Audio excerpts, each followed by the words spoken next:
चाहूल बाप्पांच्या आगमनाची, जय्यत तयारी भक्तगणांची, कसोटी तुमच्या कल्पकतेची, लाडक्या बाप्पाच्या सजावटीची। दरवर्षीप्रमाणे याही वर्षी कोकण सात लाईव्हची गणेश सजावट स्पर्धा। नक्की सहभागी व्हा आणि जिंका आकर्षक बक्षीस फक्त कोकण सात लाईव्हवर।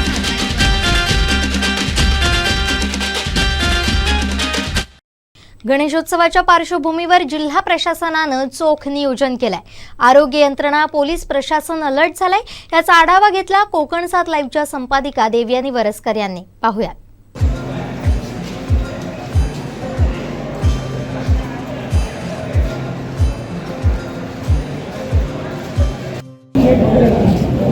आज हरतालिका आहे, आज 18 तारीख आहे आणि कोकण कन्या एक्सप्रेससाठी आलेल्या सगळे प्रवासी आज सिंधुदुर्ग ह्या स्टेशनवरती उतरलेले आहेत। खरं तर गणेश चतुर्थीचा अगोदरचा दिवस आहे। आज येणाऱ्या प्रवाशांची संख्या बऱ्यापैकी आहे। आता मी उभी आहे इकडे जे रेल्वे स्टेशनवरती प्राथमिक आरोग्य केंद्र कसाल यांच्या अंतर्गत एक आरोग्य सहायता कक्ष इथे उभारण्यात आलेला आहे आणि ज्यांना ताप किंवा सर्दी आहे किंवा डोळ्यांचा काही त्रास आहे अशांना इथे उपचार केला जातो। इथे आरोग्य सेवक, एक नर्स इथे यांच्या सेवेसाठी आहेत आणि मी आता बघते इथे आताच कोकण कन्या एक्सप्रेसने एक माऊली उतरली आणि तिच्या छोटीला ताप येतोय किंवा तिला सर्दी आहे म्हणून तिला औषधं दिली जात आहेत। निश्चितच अशा प्रकारचं ही सुविधा प्रत्येक रेल्वे स्टेशनवरती करण्यात आलेली आहे कोकण रेल्वेच्या सिंधुदुर्ग जिल्हा आरोग्य विभागामार्फत आणि निश्चितच त्याचा चांगला उपयोग या चाकरमान्यांना होतोय। कारण कोकणामध्ये येणारे हे चाकरमानी मुंबईमध्ये, कोकणामध्ये किंवा आता तापमानातल्या किंवा हवामानातल्या बदलामुळे तापसरीची थोडीशी साथ आहे, डोळे येण्याची साथ आहे। निश्चितच कोकणात आल्यानंतर किंवा गावाला आल्यानंतर पुन्हा त्यांना त्रास होतोय, डॉक्टरकडे जावं लागतं। म्हणून इथे स्टेशनवरच अशी चाकरमान्यांची खूप चांगली सुविधा आरोग्य विभागाने केलेली आहे आणि आपण बघतोय इथे ही कोकण कन्या एक्सप्रेस थांबलेली आहे। बरेच प्रवासी उतरलेले आहेत गाडीतून आणि पोलीस बंदोबस्त देखील ठेवण्यात आलेला आहे। आज तब्बल 1.5 तास ट्रेन लेट झालेली आहे कोकण कन्या, तरीही प्रत्येक प्रवाशाच्या चेहऱ्यावरती आपल्या गावी आल्याचा आणि गणपतीसाठी आल्याचा आनंद तर दिसून येतच होता। परंतु जशी आरोग्य विभागाने स्टेशनवरती ही सुविधा केलेली आहे आरोग्य तपासणीची किंवा चाकरमान्यांना औषधोपचाराची, तशीच आपण रेल्वे स्टेशनवरती बघतोय पोलीस बंदोबस्त देखील किंवा आलेल्या चाकरमान्यांना कुठे त्रास होऊ नये किंवा त्यांना जर काही असुविधा असेल तर त्यांना मदत करण्यासाठी पोलीस बंदोबस्त देखील आहे। आता आपल्यासोबत आहेत वैभव जाधव साहेब, रेल्वे स्टेशनवरती पोलीस बंदोबस्त ह्या गणेश चतुर्थीच्या निमित्ताने देण्यात आलेला आहे। काय तुमचा अनुभव आहे? कालपासून कशी इथे परिस्थिती आहे? काय आक्षेपार्ह काय आढळलेलं आहे? आक्षेपार्ह आतापर्यंत मला काय आढळलेलं नाही। लोकांची गर्दी आहे खूप, पण तसा व्यवस्था पण आहे। बाहेर रिक्षा आहे, तसे जसे लोक उतरले तसे जात आहेत लोक ज्याच्या त्याच्याकडे, तसा काही प्रॉब्लेम नाही। नेहमी जनरली बघितलं गेलं तर रिक्षा चालक जे असतात त्यांच्याकडून कधी कधी थोडंसं चालढकलपणा केला जातो, परंतु त्यांच्याबरोबरच स्टेशनवरती जे चाकरमानी उतरत आहेत त्यांच्या सुविधेसाठी म्हणून पोलीस बंदोबस्तही ठेवलेला आहे। त्यानंतर खूप लोक आज गणेश चतुर्थीच्या पहिल्या दिवशी किंवा अगोदरच्या दिवशी बरेच चाकरमानी घेत आहेत। इथे आरोग्य सुविधेसाठी सुविधा उपलब्ध करून दिलेली आहे, परंतु जे कोणी ज्येष्ठ नागरिक असतील माता असतील त्यांच्यासाठी वेगळी काही व्यवस्था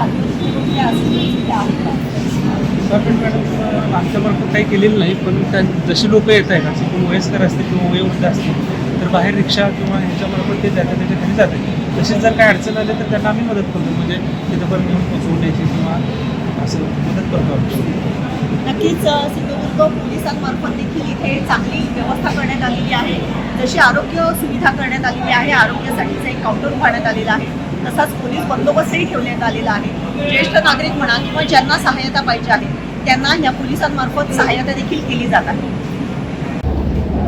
कसाल प्राथमिक आरोग्य केंद्रांतर्गत इथे आरोग्य सुविधेचा एक काउंटर उभारण्यात आलेला आहे आणि ज्या ट्रेन येतात आणि ज्यांना औषधोपचाराची किंवा काही गोळ्यांची आवश्यकता आहे असे चाकरमाने आवर्जून इकडे थांबून त्यांच्यातली गोळ्या किंवा संबंधीची काही औषधं आहेत ती पुढे जातात. यावेळी आपल्याबरोबर आहेत आमचेकर नर्स मॅडम.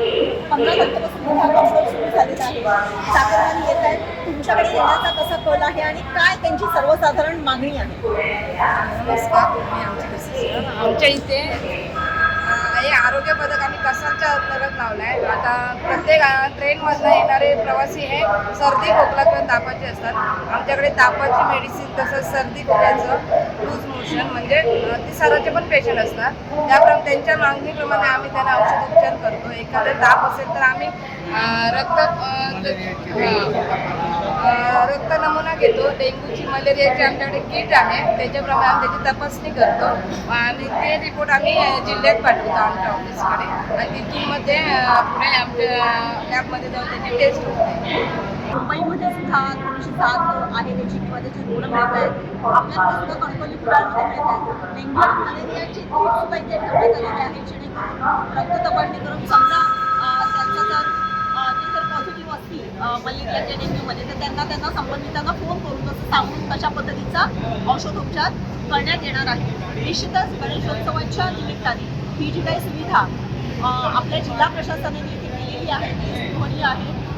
चाकरमान्यांना येणाऱ्या चाकरमान्यांना एवढा प्रवास करून येणाऱ्या चाकरमान्यांना गणेशोत्सवासाठी येणाऱ्या चाकरमान्यांना कुठलाही त्रास होऊ नये याच्यासाठी जिल्हा प्रशासन पूर्णपणे दक्ष आहे.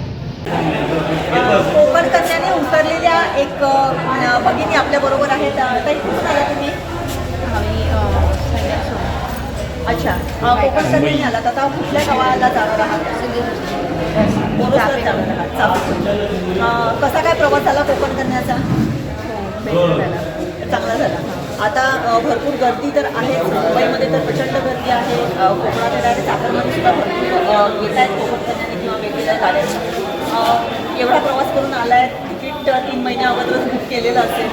गावी आल्याचा एक वेगळा आनंद असतो. गणेश चतुर्थी साजरी करायची काय उत्साह आहे? कसं काय तुम्ही पुढे जाऊन आता करणार? म्हणजे तुम्ही स्वतः जाऊन साफसफाई करणार की तुमची इथे लोक आहेत? नाही, आमची म्हणजे घरातली फॅमिली गेलेली आहे ऑलरेडी आणि आता बाकीचं म्हणजे गणपती बाप्पाचं व्यवस्थित आगमन, व्यवस्थित घरी घेऊन यायचं, व्यवस्थित त्यांचे सगळे बांधलेले व्यवस्थित सेवा करायची आहे असं त्याला निरोप.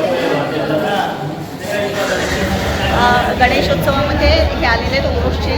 गणपतीची सेवा करायची 5 दिवस चांगली आणि पुन्हा आपल्या परतीच्या प्रवासाला लागायचं असं त्यांचं म्हणणं आहे. अशीच काहीशी परिस्थिती आपण सिंधुदुर्ग नगर स्टेशनवरती बघतोय. सिंधुदुर्ग स्टेशनवर बघतोय रिक्षासुद्धा चांगल्या बऱ्यापैकी त्यांचं सहकार्य मिळते प्रवाशांना त्यांच्या इच्छित स्थळी नेण्यासाठी. लाईनने इथे रिक्षा उभ्या आहेत. त्यांच्या गावाला पोहोचवण्यासाठी हे रिक्षा चालक देखील तत्पर आहेत. आमचे दिवसभरातले सर्व अपडेट्स, ताज्या घडामोडी आणि थेट लाईव्ह पाहण्यासाठी सबस्क्राईब करा, लाईक करा कोकणचं नंबर 1 महा चॅनल कोकण 7 लाईव्हचं YouTube चॅनल.